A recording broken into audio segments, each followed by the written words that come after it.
तालिबान के कब्जे के बाद अफगानिस्तान छोड़कर गए राष्ट्रपति अशरफ गनी ने यूएई से अफगानिस्तान की जनता को संबोधित किया और कहा कि अगर वो तालिबान के कब्जे के बाद काबुल में रहते तो कत्लेआम हो जाता। अफगानिस्तान की सत्ता हथियाने के बाद तालिबान ने भारत से सभी तरह के आयात और निर्यात पर रोक लगा दी है। अफगानिस्तान पर तालिबान के कब्जे के बाद रोहतक के एमटीयू में पढ़ रहे अफगानिस्तान के स्टूडेंट्स की मुश्किलें बढ़ गई हैं। इन हालात में स्टूडेंट्स वापस अपने मुल्क नहीं जाना चाहते।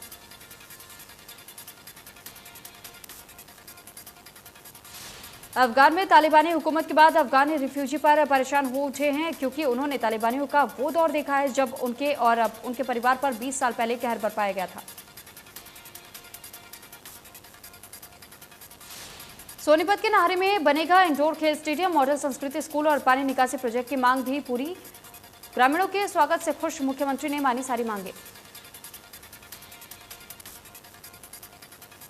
कुछ दिन पहले थाईलैंड सरकार ने महामारी से निपटने के लिए हरियाणा सरकार का मॉडल अपनाने की बात कही थी, जिस पर हरियाणा के स्वास्थ्य मंत्री अनिल विज ने कहा कि भविष्य में थाईलैंड सरकार को 100% सहयोग दिया जाएगा।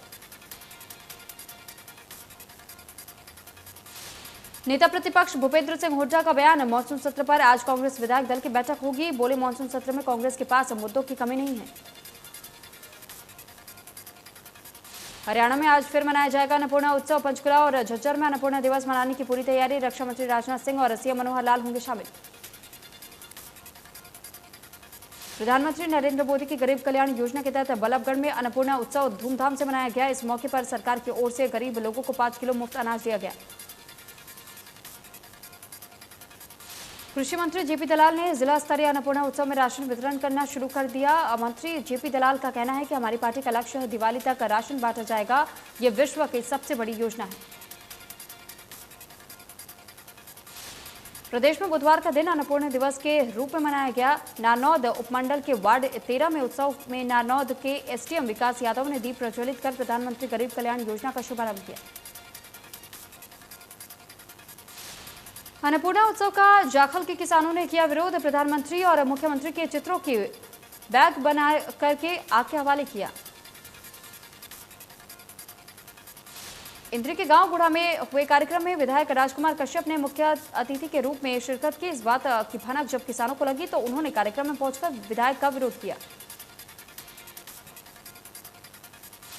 अंबाला के विजिलेंस टीम ने आउटसोर्सिंग में नौकरी के लिए पैसे देने के मामले में भंडाफोड़ किया है। नागरिक अस्पताल के ऑक्सीजन वार्ड में तैनात आउटसोर्सिंग कंपनी के सुपरवाइजर को गिरफ्तार किया। नगर निगम गुरुग्राम में जल्द ही प्रॉपर्टी टैक्स डिफॉल्टर्स की प्रॉपर्टी सीलिंग और फिर नीलामी करने की तैयारी में जुटी है। प्रदेश सरकार कोरोना महामारी के दौरान पात्र परिवारों को डिपो के जरिए निःशुल्क अनाज देकर उनकी मदद करना चाहती है, लेकिन अधिकारी सरकार की इस मदद को नाकाम करने में लगे हुए हैं। मजदूरों और श्रमिकों की मांगों को पूरा करने, महंगाई कम करने, निजीकरण को खत्म करने, तीनों कृषि कानूनों को वापस लेने समेत कई मांगों को लेकर के मजदूरों ने प्रदर्शन किया। पंचकुला स्थित हरियाणा के विशेष सीबीआई कोर्ट ने रणजीत सिंह हत्या मामले में फैसले के लिए तारीख सुरक्षित कर दी है।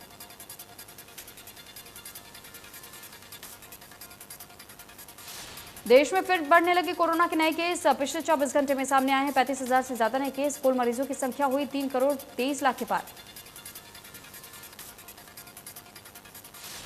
केरल में कोरोना का कहर बढ़ता ही जा रहा है। पिछले 24 घंटे में कोरोना के 21,427 नए मामले सामने आए, जबकि एक दिन में 179 की मौत हुई है। केरल में 1 लाख से ज्यादा केस अब तक एक्टिव हैं।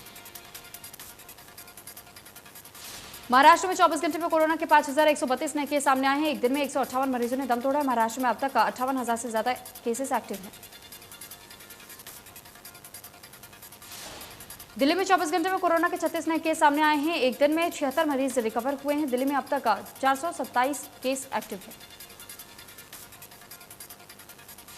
प्रदेश में कोरोना की दूसरी लहर पर लगी रोक। एक दिन में सामने आए 21 नए मरीज, एक मरीज ने गंवाई जान। कुल मरीजों की संख्या हुई 7,70,000 के पार। बढ़ते कोरोना संक्रमण ने फिर बढ़ाई परेशानी। हिमाचल में एंट्री के लिए नई गाइडलाइन जारी। कोविड ई पास रजिस्ट्रेशन किया गया जरूरी। हिमाचल प्रदेश सरकार ने जारी किया निर्देश।